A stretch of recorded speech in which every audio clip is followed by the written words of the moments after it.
There is a precise moment in life when something quietly breaks. Not dramatically, not with noise, but with a strange stillness. You reach out for help the way you always have. You explain yourself more carefully. You think harder. You wait for the message, the call, the sign that someone, somewhere, will step in and make things make sense again. And nothing happens. At first, this feels like abandonment, as if the world has suddenly withdrawn its support, as if you have been forgotten at the edge of your own story. But fairy tales begin exactly here, not at the moment of hope, but at the moment when hope fails to arrive on schedule, when the familiar sources of rescue no longer respond, when the strategies that once worked no longer open doors. Marie-Louise von Franz noticed something unsettling about this moment. The psyche does not treat it as a mistake. It treats it as a signal. In fairy tales, the hero is never helped while still confident, never rescued while still certain. Help arrives only after the inner map collapses. This is not cruelty, it is precision. Because as long as help is expected from the outside, the deeper forces of the psyche remain dormant, waiting, observing, unactivated. The ego believes it is being punished when help does not arrive. But the unconscious understands something else is happening, a transfer of authority. This is the moment when the soul withdraws its familiar supports, so something older and more truthful can step forward. Think of how unsettling this feels in real life. The silence after asking for guidance. The disappointment when no one understands what you are going through. The strange exposure of realizing that the answers you relied on are no longer available. This is not emptiness. It is a threshold. Von Franz taught that fairy tales are psychological maps of these thresholds. They show us that when outer help disappears, inner help is being prepared. But it cannot arrive too soon. If it did, the ego would simply use it as another tool for control, another shortcut, another illusion of mastery. So the psyche waits until the question changes. Not, how do I fix this? But, what is being asked of me now? This is the moment when the story truly begins, because the absence of help is not the absence of meaning. It is the withdrawal of noise. Something in you is being cleared. Something is stepping back so something else can emerge. Fairy tales never rush this moment. They linger here, in the forest, in the darkness, in the pause where nothing happens, because this is where the ear of the soul begins to open. And only those who stay in this silence long enough discover the truth hidden inside it. Help was never meant to arrive from the outside. It was meant to awaken from within. And once you recognize this moment for what it truly is, the story can finally move forward.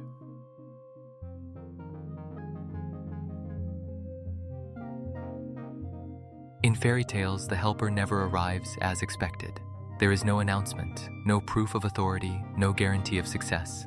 The hero does not summon this figure. It appears on the margins of the story, almost accidentally, as if it had been waiting there all along.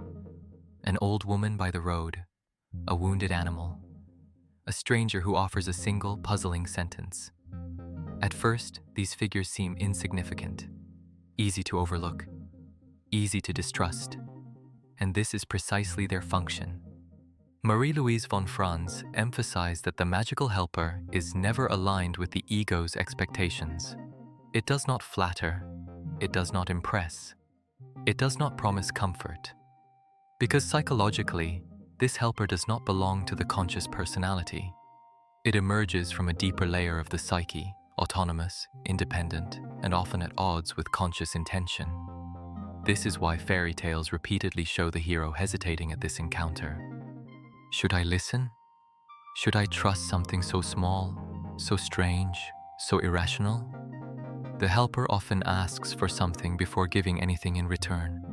A gesture of kindness, a moment of humility, an act that seems pointless. Symbolically, this is the ego being tested, not for strength, but for flexibility. Von Franz observed that the magical helper appears when the ego has been sufficiently weakened but not destroyed. There must still be consciousness, but it must no longer dominate the entire field of the psyche. In psychological terms, the helper represents a compensatory function of the unconscious. When consciousness becomes one-sided, overly rational, or rigid, the unconscious responds with an image that restores balance. That image is not logical. It is symbolic. This is why the helper communicates through paradox. It gives advice that contradicts common sense. It asks the hero to walk into danger, to wait when action seems urgent, to give away what little remains. From the ego's perspective, this looks like madness. From the psyche's perspective, it is reorientation. The helper is an inner ally, but not a servant. It cannot be commanded. It can only be approached with respect. Fairy tales make this clear. When the hero ignores or insults the helper, the story collapses.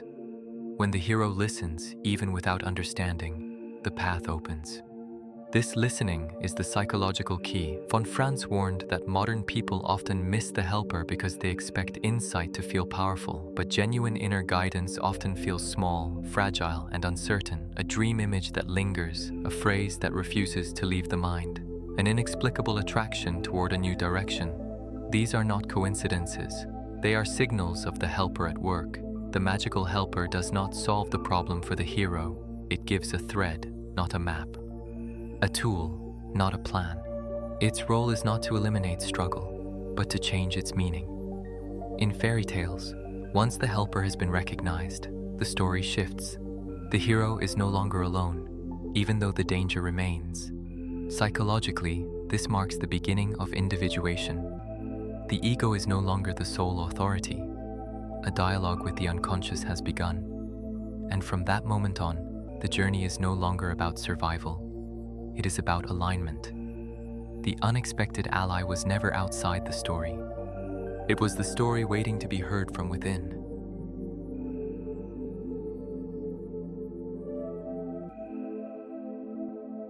Marie-Louise von Franz devoted her life to a radical idea that modern psychology often forgets. The psyche is not empty when consciousness fails. It is full. What we call confusion, breakdown, or inner darkness is not a void. It is a reservoir. Von Franz observed, again and again, that when people reach the limits of their conscious understanding, something else begins to move beneath the surface, not randomly, not chaotically, but according to an inner order older than personal history. Fairy tales became her primary language for describing this order, not because they are naive stories, but because they portray psychic processes in their purest form, stripped of cultural decoration. In these stories, the magical helper appears at the precise moment when the ego can no longer proceed, and for Von Franz, this timing was everything. She emphasized that the unconscious is not merely a storehouse of repressed material. It is creative, self-regulating, oriented toward wholeness. When consciousness becomes one-sided, inflated, or exhausted, the psyche compensates. It sends images, it creates symbols, it reorganizes energy. The magical helper is one of these symbols. Psychologically, this figure represents access to hidden resources of the psyche that remain unavailable as long as the ego believes it is in control. These resources are not intellectual, they are imaginal. Von Franz made a crucial distinction here. The unconscious does not correct consciousness by argument, it corrects it by image. This is why insight alone rarely transforms a life. Understanding without symbolic integration leaves the deeper psyche untouched. Fairy tales show us that the helper does not explain itself. It appears, acts, and withdraws. Its meaning unfolds only through relationship and experience. For Von Franz, this mirrored the therapeutic process. The analyst does not give answers. They help the patient encounter the psyche's own wisdom. She often warned that modern people underestimate the intelligence of the unconscious. We treat symptoms as errors instead of messages. We rush to eliminate anxiety instead of asking what new orientation it demands. But the psyche, she insisted, is purposeful. Dreams, symptoms, sudden intuitions, and even breakdowns are attempts at communication. They are expressions of a hidden order trying to restore balance. The magical helper embodies this order. It appears when the personality is stuck in repetition, when life narrows instead of expands, when old solutions no longer produce meaning. Von Franz believed that individuation does not begin with self-improvement. It begins with listening. Listening to what emerges spontaneously. Listening to what disturbs. Listening to what does not fit the conscious self-image. This is why fairy tales feel timeless. They are not about specific people. They are about patterns of psychic movement that repeat whenever a human being reaches a threshold. The helper is not a fantasy of rescue. It is evidence of inner abundance. Even in collapse, the psyche is not poor. It is preparing something new. Von Franz trusted this process deeply, not because it is easy, but because it is real. And once this trust is established, the relationship to suffering changes. It is no longer an enemy to defeat. It becomes a messenger carrying resources the ego could never access alone. The psyche, when listened to, reveals that it has been guiding the journey all along.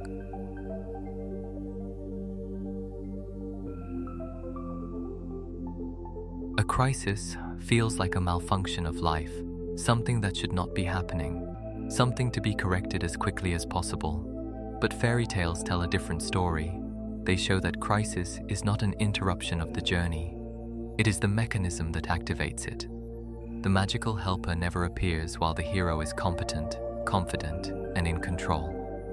As long as the ego believes it can manage the situation, the deeper forces of the psyche remain silent.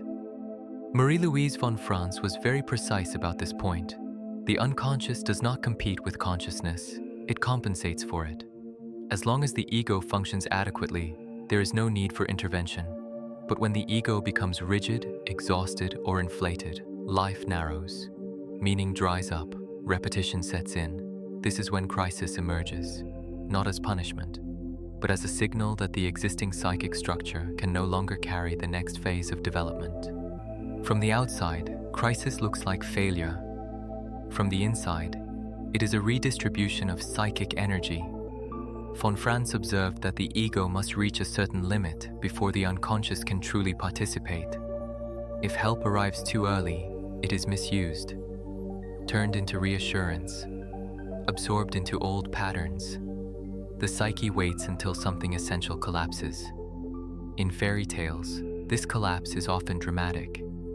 The hero is lost in the forest, imprisoned, stripped of identity, cut off from protection.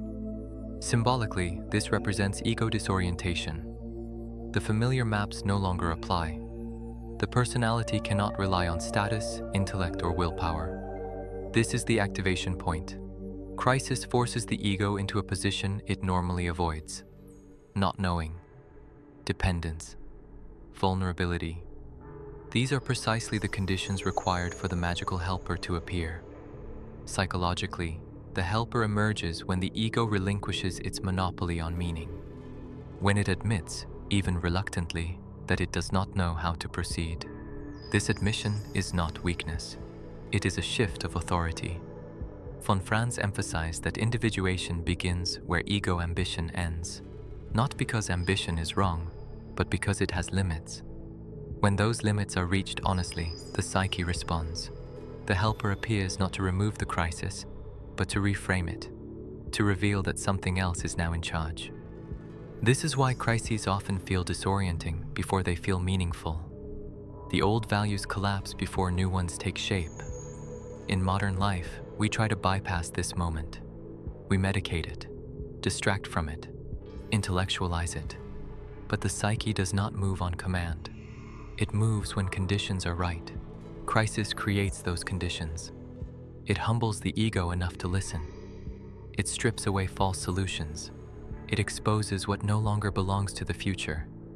The magical helper appears precisely here, not as comfort, but as orientation, a dream that reframes the problem, a sudden intuition that contradicts reason, an encounter that shifts direction. These are not accidents. They are signs that the psyche has entered the conversation. The ego fails so that something larger can participate. And once this participation begins, crisis changes its nature. It is no longer an enemy to escape. It becomes a passage. not every crisis leads to transformation. But every transformation begins with a crisis that was allowed to do its work. The helper appears only when the ego fails, because only then is there space for the soul to act. Modern life is not hostile to the soul by intention. It is hostile by distraction. The magical helper does not disappear because the psyche has changed. It disappears because our way of living no longer leaves space for it to be heard.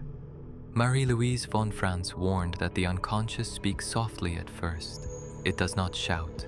It suggests, it hints, it nudges. But modern life is loud. We fill every pause with information, every uncertainty with explanation, every discomfort with activity. In this constant noise, the subtle signals of the helper are easily drowned out.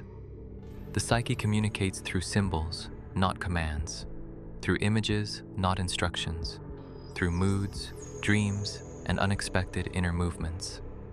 Yet modern consciousness is trained to distrust these forms of knowledge. We value what is measurable, productive, and immediately useful. Anything that cannot be optimized is dismissed as irrelevant. This creates a one-sided personality. Von Franz observed that when consciousness becomes too rational, too controlled, the unconscious does not vanish, it goes underground. The helper does not stop working, it simply appears in distorted forms. Anxiety becomes chronic, fatigue deepens without clear cause. Life feels strangely repetitive, as if something essential is missing but unnamed. These are not random symptoms, they are blocked messages. The channel between ego and unconscious has narrowed.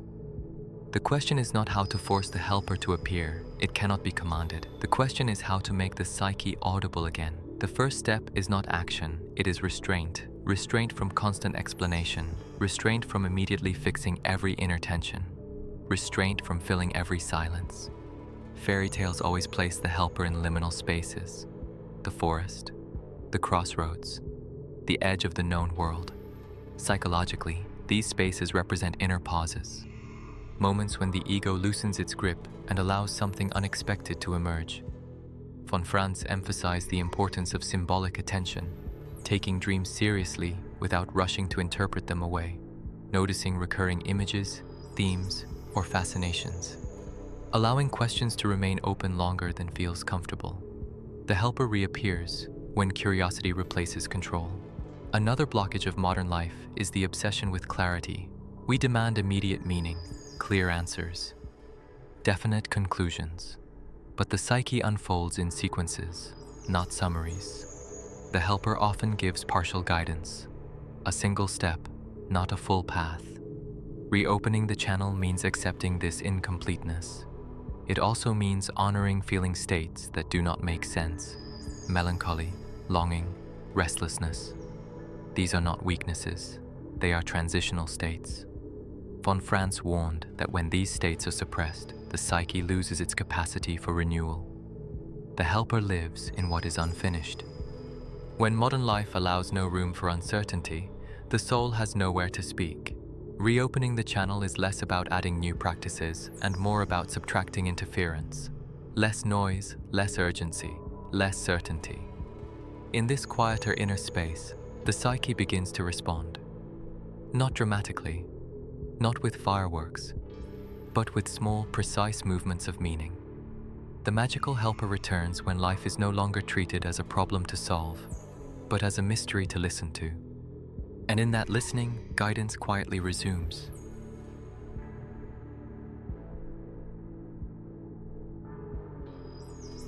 In fairy tales, the story does not end when the magical helper appears. It ends when the helper is no longer needed. This is an important distinction. The helper is not meant to remain visible forever. Its purpose is not to create dependence, but orientation. Marie-Louise von Franz emphasized that genuine psychological transformation is always quiet. It does not announce itself. It does not seek confirmation. It reorganizes life from within. Quiet integration begins when the ego no longer asks to be rescued. Not because suffering has vanished, but because the relationship to suffering has changed. The individual is no longer waiting for life to fix itself. They are listening for how life wants to move through them. This is the difference between being saved and being guided. Rescue reinforces the old structure, guidance dissolves it. In fairy tales, once the hero has learned to cooperate with the helper, decisions begin to feel different. Less forced, less dramatic, more precise. The danger does not disappear, but panic does. Psychologically, this reflects a new alignment between ego and self. The ego still acts, chooses, and participates in the world, but it no longer claims absolute authority. Von Franz warned that many people misunderstand integration. They expect certainty or permanent clarity. But integration is not stability. It is trust. Trust that meaning will emerge step by step. Trust that not knowing is no longer a threat. This trust expresses itself subtly. Life becomes simpler without becoming smaller. Choices feel quieter, but more decisive. External approval loses its urgency. The magical helper no longer appears as an image because it has become a function. An inner orientation replaces external validation. Dreams may change tone. Crises may still arise. But they no longer feel meaningless. Suffering, when it appears, is recognized as part of a larger movement rather than a personal failure. This is why fairy tales often end abruptly. There is no celebration of insight, no explanation of what was learned. The transformation has already occurred. The helper withdraws because the dialogue has been internalized. The soul no longer needs to shout. Von Franz believed that individuation does not produce extraordinary people. It produces real ones. People who live guided rather than rescued move through the world with a different rhythm. They are less reactive, less desperate for answers, more responsive to what unfolds. Their lives may look ordinary from the outside, but inwardly, a quiet coherence has formed. This is the true resolution of the fairy tale, not the triumph of the ego, but its rightful place. When guidance replaces rescue, the story does not end, it deepens. And life continues, not as a search for salvation, but as a relationship with meaning itself.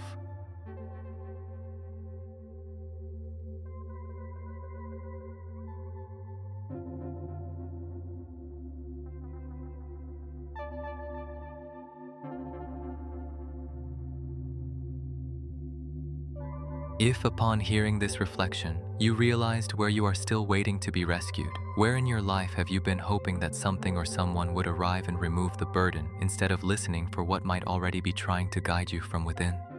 Perhaps the crisis you are facing is not asking for a solution, but for a different kind of relationship with yourself.